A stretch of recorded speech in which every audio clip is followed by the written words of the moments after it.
Seniai, seniai, kai pasaulis dar kvepėjo pirmuoju lietumi, o vėjai kalbėjo medžių kalba, gyveno žmogus, ne karalius, ne poetas, o tiesiog žmogus.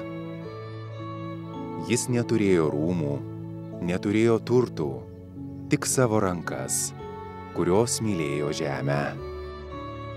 Vieną rytą jis pasodino ąžuolą, nepaprastą medį, kuris turėjo augti stiprus, tvirtas ir saugoti šią žemę.